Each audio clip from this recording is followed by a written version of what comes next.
Hello balls. स्वागत है आपका फ्यूचर बुल में। आज 20 जनवरी को क्वार्टर 3 के रिजल्ट अनाउंस होने थे उन दो कंपनियों के बारे में जिसका रिएक्शन मार्केट आवर में उनके शेयर्स में दिखाया गया है। जो कि पहली कंपनी है सारेगामा और दूसरी कंपनी है HDFC लाइफ इंश्योरेंस। एक इंश्योरेंस सेक्टर से है तो दूसरे एंटरटेनमेंट सेक्टर से है।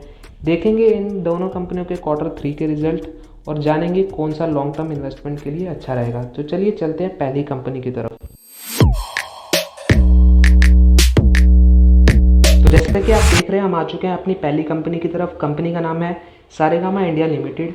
कंसोलिडेटेड रिजल्ट है, रुपीज़ इन लैक्स में डाटा शो किया गया है। रेवेन्यू की बात करें तो इस क्वार्टर का रेवेन्यू 200 करोड़ का निकल के आया है।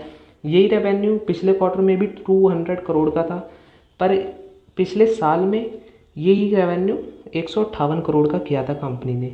158 करोड़ से अब कंपनी 200 करोड़ पे आ चुकी है। ईयरली में अच्छा खासा रेवेन्यू बढ़ा है, पर क्वार्टरली में इसका फ्लैट दिखाई दिया रेवेन्यू। वहीं अगर हम इसके एक्सपेंस की बात करें तो कंपनी ने कितना एक्सपेंस किया है, इस क्वार्टर का एक्सपेंस निकल के आ रहा है वो है 130 करोड़ का, जो कि पिछले क्वार्टर में 138 करोड़ था। यानी एक्सपेंस इसका घटा है, जो कि बहुत अच्छी बात है। वहीं अगर इसको कंपेयर करें, ईयरली में 100 करोड़ का एक्सपेंस किया था पिछले साल, जो कि अब 130 करोड़ का हो चुका है। ये थोड़ा एक्सपेंस बढ़ता हुआ दिखाई दिया कंपनी का।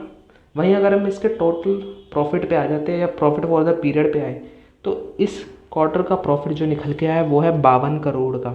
यही क्वार्टर पिछले में देखा जाए तो 46 करोड़ का था और पिछले ईयर में देखा जाए तो 43 करोड़ का प्रॉफिट था। कंपनी ने क्वार्टर ऑन क्वार्टर और ईयर ऑन ईयर अच्छा खासा प्रॉफिट में नंबर्स दिखाए हैं। वहीं अगर एक नज़र इसके EPS पे डालें तो EPS इस क्वार्टर का 2.71 निकला है, जो कि पिछले क्वार्टर में 2.39 था। 2.39 से बढ़कर अब 2.71 आ चुका है क्वार्टर ऑन क्वार्टर। अच्छा खासा ग्रोथ दिखाई दिया। और यही ईयरली देखें तो 2.36 से बढ़कर 2.71 आ चुका है। मेरे ख्याल से कंपनी के नंबर ईयरली क्वार्टरली बहुत अच्छे आए हैं। कंपनी एक मल्टी बैगर रह चुकी है, मल्टी बैगर रिटर्न भी दे चुकी है। इसमें हम लॉन्ग टर्म इन्वेस्टमेंट के साथ बने रह सकते हैं। स्मॉल कैप कंपनी है, बहुत अच्छे बिजनेस कर रही है। वहीं चलते हैं अब अगर हम दूसरी कंपनी की तरफ और देखते हैं उसके रिजल्ट। तो जैसे कि आप देख रहे हैं हम आ चुके हैं अपनी दूसरी कंपनी की तरफ। कंपनी का नाम है HDFC life insurance. Consolidated result है, रुपीज़ इन लैक्स में डाटा शो किया गया है। सबसे पहले हम बता दें इंश्योरेंस सेक्टर से जो भी मेन रेवेन्यू आता है वो आता है प्रीमियम से। तो एक बार हम इसका क्वार्टरली ईयरली देख लेते हैं, प्रीमियम घट रहे हैं या बढ़ रहे हैं। इस क्वार्टर का प्रीमियम जो आया है वो है 14,000 करोड़ का। यही पिछले क्वार्टर में देखें तो 13,000 करोड़ का था और यही पिछले ईयर में देखें तो 12,000 करोड़ का था। क्वार्टरली ईयरली अच्छे खासे प्रीमियम बढ़ रहे हैं। वहीं अगर हम इसके टोटल इनकम की बात करें तो इस क्वार्टर की इनकम इसकी उनकी हुई है 19,718 करोड़ की। यही इनकम पिछले क्वार्टर में 23,000 करोड़ की थी। यानी क्वार्टर ऑन क्वार्टर थोड़ी बहुत गिरावट दिखाई दी है इनकम में, इनकम कम हुई है इनकी। पर यही अगर हम इसको ईयरली कंपेयर करें तो पिछले ईयर में 14,000 करोड़ की इनकम हुई थी, जो कि अब बढ़कर 19,000 करोड़ पे आ चुकी है। अब हम बात करते हैं इसके एक्सपेंस के बारे में। एक्सपेंस इसका जो देखा जा रहा है वो ये है।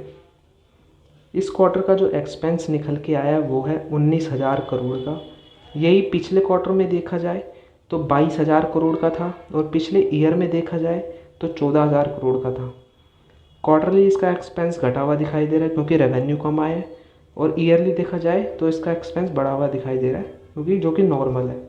वहीं अगर हम इसके प्रॉफिट की बात करें, जो मेन चीज़ है वो हम यहाँ देख लेते हैं। प्रॉफिट आफ्टर टैक्स में इस क्वार्टर का जो प्रॉफिट निकल के आया है वो है 315 करोड़। जी हाँ, यही पिछले क्वार्टर में 329 करोड़ था। यानी प्रॉफिट में गिरावट दिखाई दी है क्वार्टरली में। ईयरली बात करें तो पिछले साल इसका 275 करोड़ का वो था प्रॉफिट, जो कि अब बढ़कर 315 करोड़ रुपए हो चुका है। ईयरली अच्छा खासा ग्रोथ दिखाई दी है। मेरे ख्याल से कंपनी काम कर रही है। इंश्योरेंस सेक्टर में थोड़ा बहुत प्रेशर चल रहा है, सरकार इसको ज़रूर हेल्प करेगी।